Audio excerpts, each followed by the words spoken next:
주식 유튜브 구독자 여러분 안녕하십니까? 저는 대한민국 최초로 암 전문 병원을 시작한 암요양병원 1세대 의사 이영석입니다.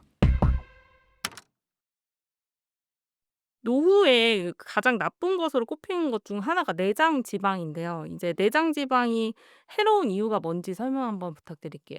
우리가 이제 늙는다는 게 모든 세포의 기능이 이제 낙후되는 거죠. 저하되는 건데 결국은 뭐 어느 한 가지만 나빠지는 게 아니죠. 제가 한 25년 전에 제일 처음 시작한 학회가 그 4A 노화방지 연구소예요. 4A 네 가지 A인데 첫 번째 A가 뭐냐면 에이징. 이제 나이가 들어가는 거야. 그래서 엔티에이징, 노화 방지. 나이가 들다 보니까 이게 이제 뭐 통증도 생기겠죠. 그래서 엔티페인. 그다음에 나이가 들다 보니까 암도 생겨. 그 캔서, 그 엔티캔서. 항암이란 뜻이죠. 그리고 나이가 들다 보니까 에스테틱. 이 뭔가 이게 미적인 게 사라져. 그래서 뭐 얼굴도 쭈글쭈글해지고 배도 나오고 체형도 바뀌고 비만해지고 이런 것들인데 나중에 알고 보니까 미국에 A4 학회가 있더라고요. 나는 그 있는지 몰랐는데 왜 이걸 생각했냐면 내가 쭉 이것저것을 다 공부해보고 각각의 병원을 다 해보니까 그 이론적인 의학적인 근거라든지 치료 장비라든지 약이 똑같아요. 그래서 역시 우리 사람 몸은 연결되어 있구나. 그래서 아까 말한 것처럼 노화가 일어나고 그러다 보니까 통증도 생기고 뭐 그러다 보니까 암도 생기고 그러다 보니까 복부 비만이 생기면서 피부 주름도 생기고 뭐 이렇게 되더라 얘기잖아요. 그럼 그 기저에 뭐가 있느냐. 저는 또 환자들한테 이런 말을 많이 해요. 우리 몸은 가수원의 토양이야.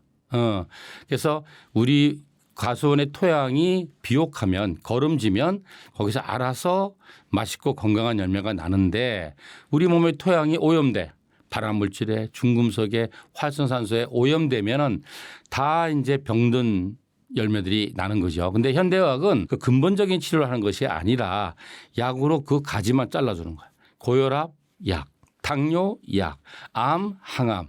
그러면 계속 나쁜 게 나는 거예요. 그래서 우리가 토양을 비옥하게 바꾸자 이런 얘기를 하는 거죠. 그러면 우리 몸의 토양이라는 게 뭐냐면 혈액 속에 있는 영양 성분들인 거예요. 그래서 이 영양 성분이 우리가 입으로 먹어서 쪼개서 분리수거해서 소화시켜서 피로 흡수시켜서 배달을 또 잘해야 돼. 혈액순환이 잘 돼서 몸 곳곳으로 영양성분이 간 다음에 세포로 들어간 다음에 그 세포에서 발전기를 돌려줘요. 이런 메커니즘인데 이게 잘못되면 모든 병이 생기는 거죠. 그러면 우리 토양이 나빠지는 첫 번째 단계가 뭐냐면 몸에 만성염증이 생기는 거예요. 그죠? 만성염증이 생기면 우리 몸이 산화 스트레스를 받게 되죠. 그래서 산화되는 거야. 그죠? 그리고 우리 몸이 또 뭐예요? 암으로 돌연변이를 일으키게 되겠죠. 그러면서 또 우리 몸이 딱딱해져 굳어져 가는 거죠. 경화. 그래서 모든 병이 생기는 건데 그러면 제일 먼저 시작되는 게 뭐라 그랬죠? 염증이 생긴다 그랬잖아요. 이제 염증이 생기는 그 기저에 인슐린 저항성이라는 게 있는데 그래서 만성 염증이 생기게 되면 그때부터는 노화가 가속 페달을 받는다.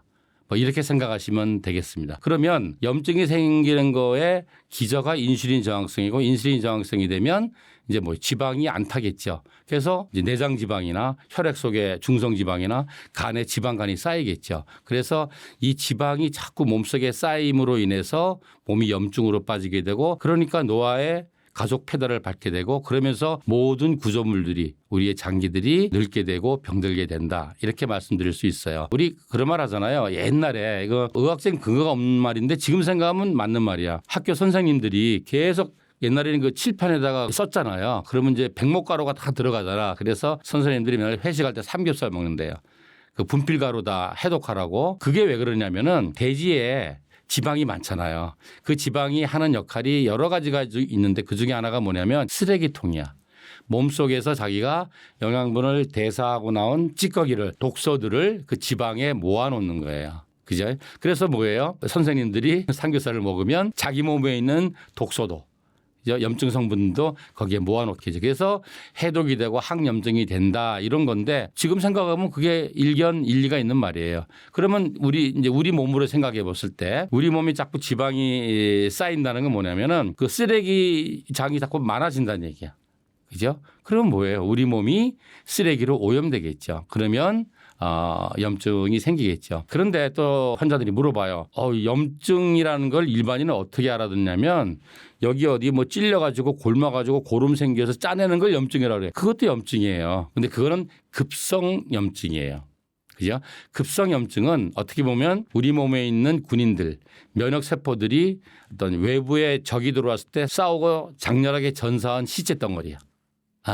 그래서 어떻게 보면 우리 몸을 지키는 메커니즘인데 우리가 지금 말하는 노화에 있어서 염증은 만성 염증이에요. 급성 염증은 아주 뭐 급격한 반응이 나타나요. 우리가 염증에 4개의 P를 쓰거든요. 영어로 P가 4개인데 그게 뭐냐면 첫 번째 염증이 생기면 부어요. 그리고 빨개져요. 그리고 열이 나요. 그리고 아파요. 이게 이제 급성염증의 소견이죠. 그래서 이거는 참을 수가 없어요. 빨리 짜내고 고름 짜내고 항생제 먹어야 되는데 만성염증은 그게 아니에요. 우리 몸을 지키는 게 아니고 우리 몸 속에 있는 독소가 만성적으로 우리 장기에 쌓이거나 장기와 장기 사이에 쌓이거나 아니면 혈액 속에 쌓여서 거기서 계속 나쁜 물질을 분비시키는 거예요. 그래서 서서히 우리 몸이 망가지는 그래서 침묵의 살인자다 이렇게 말할 수 있는 겁니다. 그렇다면 이제 나이 들어서 이런 내장 지방이나 뱃살을 빼기 힘들어하는 분들도 많은데 이런 분들이 좀 효과적으로 빼려면 어떻게 해야 될까요? 우리가 한번 생각해 보죠. 살이 찌고 빠진다. 배가 나온다. 또 지방간이 생긴다. 중성지방이 올라간다는 거는 한마디로 칼로리로 계산되는 거예요. 우리가 이제 하루를 쓰려면 칼로리를 먹잖아요. 자동차가 휘발유를 주유하듯이. 그러면 돈은 우리가 100만 원 벌면 50만 원 쓰고 50만 원 저금하면 부자가 되건 좋은 거야. 근데 우리 몸의 에너지는 오늘 만약에 100이라는 에너지를 먹었으면 오늘 100을 다 써버려야 돼. 저금하면 안 돼요. 그런데 사람들이 자꾸 저금하는 거예요. 우리 몸의 에너지원은 탄수화물일까요? 단백질일까요? 지방일까요? 우리 몸의 에너지원은 탄수화물이에요. 그래서 살이 찌고 빠지면은 탄수화물을 많이 먹고 들쓰면 살이 찌는 거예요. 그죠? 그래서 근데 탄수화물을 먹은 걸 다 안 쓰고 저금을 할 때는 우리 몸 속에 다른 형태로 저금해요. 뭐로 저금하냐면 지방이란 형태로 저금하는 거예요. 그래서 뭐예요? 피 속에 중성지방이 막 저금해 놓고 간에 지방간으로 저금해 놓고 그다음에 우리 내장에 그죠? 장기와 장기 사이에 지방으로 다 저금해놔요. 그러다가 우리가 어떤 일이 생겨서 우리 인류가 하루에 3끼를 꼬박꼬박 먹은 역사가 몇십 년 안 돼요. 우리 어릴 때도 그랬어요. 우리 어릴 때도 뭐냐면 뭐 도시락 못 써갖고 온 애들 많았어요. 그래서 학교에서 빵하고 우유 급식 주고 막 외국에서 저기 뭐 구호물자 먹고 뭐 그랬어요. 그래서 하나님이 우리 몸을 만들 때 우리의 에너지원인 탄수화물은 저장해 놓을 수 있게 된 거죠. 그럼 보세요. 살을 빼려면 몸속에 내장 지방을 빼려면 피 속에 중성 지방을 빼려면 간의 지방간에 빼려면 2가지 방법이 있겠죠. 일단 탄수화물 먹는 걸 줄이면 돼. 근데 이거 쉽지가 않잖아요. 그죠? 탄수화물이 한문으로 당인 이유가 달달하고 맛있어서 당이에요. 빵, 국수라든지 뭐 케이크, 디저트, 뭐 아이스크림 이 맛있는 건 다 당인 거예요. 그죠? 이제 뭐 먹고 살만하니까 이제 맛있는 거 자꾸 먹는 거예요. 근데 뭐 점점 소비는 안 하잖아요. 뭐 옛날엔 다 걸어 다니고 하루 종일 노동했지만 지금 뭐예요? 차 타고 다니고 앉아서 일하잖아요. 그러니까 많이 먹고 들쓰니까 자꾸 저금이 되는 거예요. 그러면 빼려면 어떻게 돼요? 덜 먹고 많이 쓰면 되는 거죠. 뭐 간단해요. 그래서 덜 먹고 많이 쓴다. 그러니까 전체 칼로리를 줄이자. 그죠? 탄수화물 칼로리를 줄이자. 또 2번째는 뭐냐면 운동도 이게 쉽지가 않아요. 현대인은 옛날에는 삶 자체가 노동이었기 때문에 그냥 알아서 운동이 됐는데 지금은 그렇지가 않아요. 그러면 또 이것도 있어요. 공짜로 살을 뺄 수 있는 방법이 있어요. 그게 뭐냐면은 기초대사량 알죠? 우리가 아무것도 안 해도 이 쌓아놓은 지방을 다 소비시키는 방법이 있어요. 그게 기초대사량이에요. 가만히 있어도 에너지를 소비하니까 얼마나 좋아요. 고생 안 해도 되니까. 근데 기초대사량에 이제 쓰이는 에너지의 대부분은 우리 체온을 유지하는 거예요. 우리가 36.5도잖아요. 이거 목욕탕의 온탕의 온도예요. 그러니까 계속 에너지 태워야 돼요. 그래서 심장 뛰고 움직이고 뭐 이럴 때 쓰는 거잖아요. 그래서 기초대사량을 늘릴 수 있는 방법은 근육의 양을 늘리는 거예요.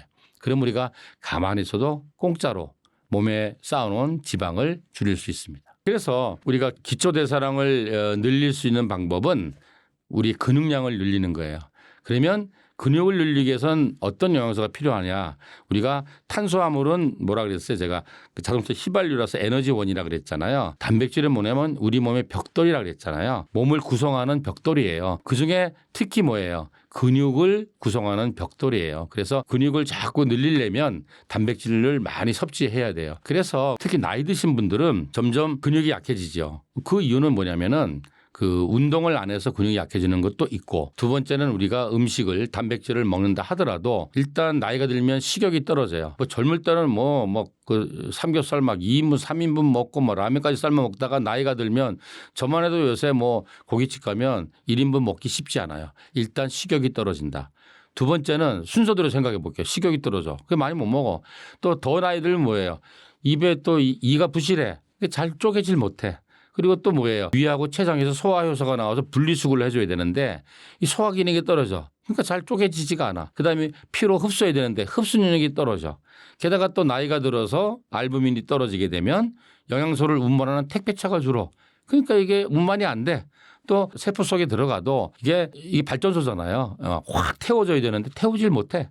그러니까 결국은 점점 우리가 근육이 약해지는 거죠. 그래서 세계보건기구에서 탄수화물은 섭취 권고량이 없어요. 휘발유니까 많이 쓰면 많이 먹고 적게 쓰면 적게 쓰는데 단백질은 벽돌이기 때문에 하루 섭취 권고량이 있어요. 그래서 보통 이제 자라나는 아이들은 단백질 많이 먹어야 돼요. 벽돌이 많이 필요하잖아요. 몸이 자꾸 크니까. 근데 성인은 이제 더 이상 필요가 없잖아요. 대신 매일매일 없어지는 벽돌이 있어. 머리카락 빠지고 뭐 점막 벗겨지고 이제 각질 벗겨지고 또 대변으로 나가는 이 벽돌을 보충해 주면 돼요. 그래서 보통 몸무게 1kg당 단백질을 0.5에서 1g 정도 그 정도 먹으면 돼요. 그래서 여자들은 하루에 한 30g 정도의 단백질, 남자들은 4, 50g을 먹으면 되는데 60세 이상 노인이 됐어. 그때는 먹는 양도 줄고 소화 흡수와 활용이 안 되기 때문에 단백질을 몸무게 1kg당 한 1.2g 정도로 성인의 한 1.5에서 2배 정도로 많이 드셔야 됩니다. 그래서 이 단백질 중에서도 소화와 흡수가 잘 되는 단백질을 아주 많은 양을 드셔야지만 노인분들이 건강을 유지할 수 있어요. 단백질도 단백질 공급원이 많잖아요. 식물성 단백질도 있고 동물성 단백질 있고 뭐 그런데 이건 어떤 의미냐면 벽돌은 벽돌인데 어떤 벽돌이냐. 황토로 만든 벽돌도 있고 화강암 같은 돌로 만든 벽돌도 있잖아요. 그러니까 단백질도 재료가 뭐냐에 따라서 어떤 벽돌이냐와 똑같은 이제 이 얘기인데 가장 좋은 단백질은 식물성 단백질이죠. 근데 이제 식물성 단백질은 몇 가지 문제가 있어요. 식물성 단백질은 동물성 단백질과 비교할 때 동물성 음식은 완전 단백질이에요. 그래서 돼지고기, 소고기, 닭고기 1년 내내 한 종류만 먹어도 거기에 우리한테 필요한 단백질, 즉 아미노산이 다 들어있어요. 그리고 이 동물성 단백질은 두 번째 식감이 좋아요. 왜냐하면 동물성 단백질은 동물성 지방과 혼합돼 있거든. 뭐 돼지고기, 소고기 어떻게 지방하고 단백질 분리 안 되잖아요. 근데 우리 식감은 사실은 살코기가 아니라 뭐예요? 거기들은 지방이거든. 마블링이거든. 그래서 식감이 좋아요. 그다음에 뭐냐면 얘가 소화가 잘 돼요. 우리 왜 저기 샤브샤브 가면 소고기, 돼지고기 넣었다 빼야 돼요. 근데 식물은 채소는 푹 삶아야 돼요. 그래서 원래는 식물성 단백질이 좋은 벽돌인데 나이가 들어서 원하는 만큼의 양을 충족 못 시킬 때는 동물성 단백질을 반드시 보충하셔야 돼요. 그렇다 하더라도 가능하면 동물성 단백질 중에서도 붉은 고기, 소고기, 돼지고기, 우리나라 분도 흑염소 많이 드시거든요. 흑염소, 뭐 양고기 잘 안 먹지만 이런 것들은 사실 이군 발암물질이에요. 그러니까 그런 건 피하시고 어떤 게 좋느냐? 생선 속에 있는 단백질, 그리고 박음류, 닭고기나 오리고기 속에 있는 단백질 이런 게 참 좋고요. 식물성 단백질의 보고라 그러면 우리가 콩 종류를 많이 생각하죠. 그래서 콩은 뭐 단백질에도 종류가 많으니까 콩은 반드시 가공해서 먹으셔야 돼요. 견과류는 가능하면 뭐 땅콩이나 무슨 콩은 알러젠들이 많고 독소가 껍질에 있기 때문에 두부라든지 청국장이라든지 아니면 낫또라든지 아니면 요즘 우리 환자들은 집에 다 이 두유 제조기 있어요. 그래서 콩물이나 집에서 두유를 만들어서 드세요. 그렇게 하고 또 현미가 굉장한 식물성 단백질의 보고예요. 현미가 아마 단백질이 한 10% 가까이 될 거예요. 그리고 찹쌀 현미가 있어요. 요건 한 14% 정도 돼요. 그래서 식물성 단백질을 많이 드시되 연세 드신 분들은 이거 반드시 부족할 거다. 그러면 동물성 단백질을 아까 말씀드린 것처럼 반드시 보충하셔라. 센터에서 이런 식이 조절을 해드려가지고 이렇게 내장 지방이 감소하고 좀 살이 많이 빠지신 사례도 혹시 있을까요? 백발백중이지요. 100%입니다. 100%. 요즘은 우리가 북한하고 우리를 보더라도 70년간 다른 생활 습관을 갖고 살았잖아요. 그러니까 딱 보면은 이 아주 유명한 사진이 하나 있어요. 미군하고 한국군하고 북한군하고 셋이 찍은 건데 체격이 완전히 달라요. 그리고 질병 패턴이 달라요. 그러면 미군하고 우리나라 군인하고는 유전자의 차이가 있기 때문에 같이 비교가 안 돼. 근데 북한과 우리는 뭐예요? 단일 민족이잖아. 뭐 앞으로는 다민족 국가겠지만 아직까지 거의 단일 민족에서 유전자가 같잖아요. 그런데 70년 동안 다른 생활을 했어. 주로 먹거리가 달랐겠지. 먹거리가 다르니까 건강 지표도 다 달라요. 우리는 지금 다 내장 지방, 뭐 비만, 지방간 이런 게 문제인데 북한 사람은 다 영양실조, 키도 작고 다 말라 있어요. 그래서 생활 습관이 중요한데 그래서 우리 암도 달라요. 북한은 아직도 옛날 암이야. 못 살 때 암이야. 무슨 뭐 자궁경부암, 위생이 나쁜, 폐암, 또 뭐 간암. 뭐 식도암, 위암 이런 게 많은데 우리나라는 점점 이제 다른 것들이 많아지지. 대사증후군과 관계 있는 암들. 많이 먹어서 생기는 고지방 고칼로리 초과가공식품 서구식 식이 습관 때문에 오는 암들. 여자들은 유방암, 남자들은 전립선암, 남녀공이 대장암, 또 신장암. 뭐 이런 옛날에 없던 암들이 막 늘고 있어요. 이게 바로 생활 습관의 차이인데 그러면 우리 병원에 오는 아까 말한 유방암이나 전립선암, 대장암은 10명 중에 8명 이상은 5, 60대 된 이런 암 환자는 이미 본인이 비만이나 지방간이나 고지혈증이나 고혈압이나 당뇨나 적어도 하나는 있어요. 본인이 없으면 가족이 있어. 그래서 이제 내가 최근에 온 환자를 예를 들자면 대기업의 연구원이에요. 40대 후반인데 키가 작으셔. 키가 한 160 몇 cm밖에 안 되는데 몸무게가 아마 진단을 여름쯤 받았는데 그 전에 84kg가 나갔다. 이거 엄청난 비만이죠. 그래서 이 사람이 이제 방광암 진단을 받고 이제 겨울에 방광 절제술을 하기로 된 거야. 그러니까 젊은 사람이 방광이 없으면 쉽게 말하면 인조 방광을 차고 다니냐 얼마나 있으면 절실하겠어요. 그래가지고 이 사람이 결심을 해갖고 식이 조절을 한 거예요. 그래서 2달 만인가 17kg를 뺐어요. 그래서 이분이 내가 알기로 고혈압, 당뇨, 고지혈, 전립선, 비대증 4개 중에서 당뇨가 빼고는 약을 다 먹고 있었을 텐데 그죠? 우리 병원에 진단받고 2달 있다 오셨는데 17kg 정도 빠지시면서 약을 거의 다 끊으셨어요. 그래서 내가 그래요. 암 걸리면 강제 다이어트에서 웬만한 비만이나 고혈압, 당뇨는 다 약 끊고 치료돼요. 그래서 내가 그러지. 암 진단받기 전에 하시면 좋았지. 그러니까 그 정도 병명 갖고는 생활 습관 못 바꾸는 거예요. 그래서 내가 그래요. 암 걸리면 강제 다이어트 된다. 그래서 암 걸리기 전에 자진해서 다이어트 하시면 대사증후군도 없어지고 암도 안 걸립니다라고 이야기하죠. 이거는 굉장히 중요한 얘기고 뭐 이건 백발백중이에요. 그래서 이 생활 습관 특히 식이를 조절한다는 거는 오늘도 경상북도 영주에서 한 분이 오셨는데 7월 달인가 그 전립선 암으로 서울에 있는 대학병원에 수술하셨어요. 전립선 암 환자는 10명 중에 7, 8명은 다 풍채가 좋은 주로 사업하시는 술 좋아하고 고기 좋아하는 5, 60대 남자분들이 많으세요. 근데 이분은 날씬하세요. 내 기억에 키가 167인가 뭐 그 정도 되시는데 몸무게가 지금 55kg세요. 그래서 고혈압, 당뇨, 고지혈증 없으니까 없대. 그래서 내가 자세히 물어보니까 자기가 원래는 이거 진단받기 전에는 62kg쯤 나갔대요. 그러니까 7kg를 뺀 거잖아. 그 10%를 뺀 거예요. 그래서 원래 자기가 콜레스테롤이 230이었는데 이번에 검사한 걸 보니까 180까지 떨어졌더라고요. 그래서 이분은 비만하지 않지만 유전적으로 고지혈증이 있었는데 생활 습관을 바꾸니까 이렇게 탁 된 거예요. 원래 전립선 암은 수술한다고 해서 살이 안 빠져요. 그래서 이 식이 조절 굉장히 중요하다.